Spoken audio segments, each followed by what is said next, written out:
Hello' everyone, এয়া আজি direct ৰিক্সাৰ পৰা আমি মামা মামী আৰু মাহী মহা আমি সকলোবোৰ আজি আমাৰ ওচৰৰে বংঘৰত থকা শ্ৰী শ্ৰী ভিংগেশ্বৰ দেৱালয় মন্দিৰলৈ বুলি ওলাইছোঁ।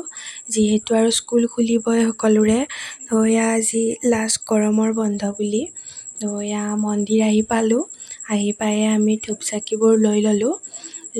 আমি ধূপ চাকিবোৰ জ্বলাও ল'লোঁ। যিহেতু আৰু আমি যাওঁতে সিমান মানুহ নাছিলে বাৰু। আমি ভাবিছিলোঁ মানুহ নহ'ব, কিন্তু পিছলৈ হৈছে। আৰু আমি তিনিওটা পৰিয়ালে মানে তোলাতুলিকৈ বোলো ভোগ এটাও খাই আহিম। আৰু মাহীহঁতক ৰখি থাকিলে যিহেতু দেৰি হ'ব, তো আমি মাহীহঁতক ৰখি নিদিলোঁ। আমি আগেই সেৱাটো কৰি ল'লোঁ আমিয়েই, যিহেতু আৰু মাহী আহিলে দেৰি হ'ব, কাৰণ মাহীৰ যিটো ঘৰ দূৰত, তো আমি ৰখি নিদিলোঁ। আৰু আজি আমি মানে অহাৰ কাৰণটো আমাৰ ভাইটি, কাৰণে সি মানে এটা আঙুঠি দিব কৈছিলে শুদ্ধি কৰি কিনে, তো আমি তাকে শুদ্ধি কৰাই ল'লোঁ। বামুণে ধুনীয়াকৈ শুদ্ধি কৰাই কিনে তাক পিন্ধাই দিলে। তো আমি ইয়াৰ কাৰণে মানে আহিলোঁ, আৰু মঙলবাৰ লৈ কিনে মানে আহিব দিছিলে। তো সেয়াই, তাৰপিছতে আমি গোটেইখিনি মানে নিয়ম নীতি কৰি উঠি তাৰপিছতে ফটো উঠোঁ বোলো দুখনমান, তো তাকে আহিছোঁ। আৰু ইমান ৰ'দ দি আছিলে, তাৰমানে ইমান গৰম, কিন্তু মানে তাত একদম গৰমৰ অনুভৱটো নহয়েই। চাব পাৰে ইমান ধুনীয়া পৰিৱেশ, চাৰিওফালে মানে পাহাৰ গছ গছনিৰে ভৰা, মানে শব্দৰে মানে ক'ব নোৱাৰি আৰু তাৰমানে ইমান ধুনীয়া, মানে ঠাণ্ডা বতাহ, তাত মানে গৰমৰ অলপো অনুভৱ নহয়। আৰু ইমান ৰ'দ দি আছিলে, আৰু আমি যেতিয়া ফটো উঠিব গৈছোঁ তেতিয়াই ৰ'দটো কমাই দিছে, বতৰটো ইমান ধুনীয়া কৰি দিছে, তো বহুত ভাল লাগিল। তাৰপিছত যিহেতু আৰু ভোগো খাবৰ হ'ল, তো আমিও সিফালে বহি দিলোঁ। আৰু দেখিছে আমি আহোঁতে মানুহেই নাছিলে, এনেই দুটামান ফেমিলি আহিছিলে, এতিয়া একদম ভৰ্তি।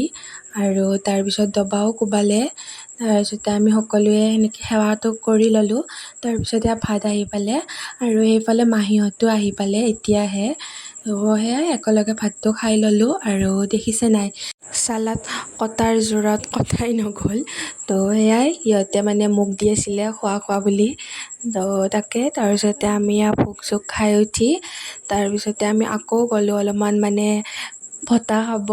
ইমান ধুনীয়া পৰিৱেশ, তো আমি তাত অলপমান মানে এনেই বতাহ খালোঁ, অলপ ৰেষ্ট ল'লোঁ। আৰু তাত আমি 1 ঘণ্টামান থাকিলোঁ বাৰু। আৰু সকলোবোৰ ভোগ খাই গ'ল ফেমিলিবোৰ, আমি অলপ মানে শেষলৈ থাকিলোঁ। আৰু ইমান নিৰল নিস্তব্ধ ঠাই, সঁচাই বহুত ভাল লাগিলে। আৰু ইহঁতেও অলপ খেলিলে, ভাল পালে। আৰু মাহীহঁতে যিহেতু অহাত দেৰি হৈছিলে, তো গুড়িয়াও আহি পোৱা নাছিলে, তো সিহঁতে খেলিব পৰা নাছিলে, তো তাকে অলপমান খেলিলে। আৰু সিহঁতৰতো মোবাইলে, আৰু মহা আহিয়ে পোৱা নাছিলে যিহেতু ডিউটি আছিলে, তো মহাও অহাত দেৰি হ'ল, মহাও এতিয়াহে খালে। তাৰপিছতে আমি গোটেইকেইটাই আকৌ এফালে ফুৰিব আহিলোঁ, মানে পাহাৰৰ পিনে। বহুত মানে ধুনীয়া বতাহ মাৰি আছিলে যিহেতু, আৰু মাহীহঁতো অহাত দেৰি হৈছিলে, লগে লগে ভোগেই খালে। এয়া অলপমান আহিলোঁ।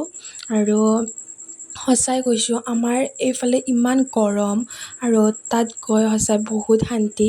তাত থকা মানুহকেইঘৰৰ মানে সঁচাই আমি তাকেই কৈছিলোঁ, বহুত শান্তিত আছে, বহুত মানে বহুত ডিফাৰেঞ্চ, ইমান ধুনীয়া বতাহ। তাৰপিছতে আৰু এয়া মাহঁতে তলত থাকিলে, আৰু আমি আহি একদম পাহাৰৰ ওপৰ পালোঁ। ফটো উঠে বোলে সিহঁতে, তো এটা এটাকৈ আমি আহি ওপৰ পালোঁ। তাৰপিছতে ধুনীয়া ছানছেট হৈ আছিলে, তো তাত আমি কেইখনমান ফটো চটো উঠিলোঁ। সঁচাই ধুনীয়া জেগা, চাবই পাৰে, আপোনালোকেও আহিব, বহুত ভাল লাগে। ইমান ধুনীয়া বতাহ দি আছিলে, মানে কিমান ক'ম আৰু, কোৱাই গৈ আছে। সঁচাই বহুত ধুনীয়া ঠাই, মানে বহুত ভাল লাগিলে। তাৰপিছতে আমিও আহি অলপ তলত বহিলোঁ। আৰু এইফালে দেখিছে নাই ফটো উঠাৰ ষ্টাইল, একদম মানে। তাৰপিছতে মামী, মা আৰু মাহী গছপুলি উঠাই ৰৈছে একদম, ঘৰত ৰুব হেনো। তো সেয়াই তিনিওটা একেবাৰে, আৰু গছপুলি লৈ ফটো উঠিছে একেবাৰে। তাৰপিছতে সেয়াই ফটো চটো উঠি আমি বোলো এনেকৈ থাকিলেতো নহ'ব, আৰু ঘৰ আহিবই লাগিব। আৰু যিহেতু ৰিক্সাও ঠিক কৰি থৈছিলোঁ, তো ৰিক্সাও আহি পাইছে, আমাক মানে ৰখিয়ে আছে বহুত টাইম। তো তাৰপিছত আমি ওলাই দিলোঁ। আৰু এতিয়া আমি যিহেতু বেলেগ ফালে যাম, আৰু মাহীহঁতে বেলেগ ফালে যাব, তো মাহীহঁতক বাই বাই দি আমিও ঘৰলৈ বুলি আহিলোঁ আৰু মাহীহঁতেও সেইফালে যাবগৈ।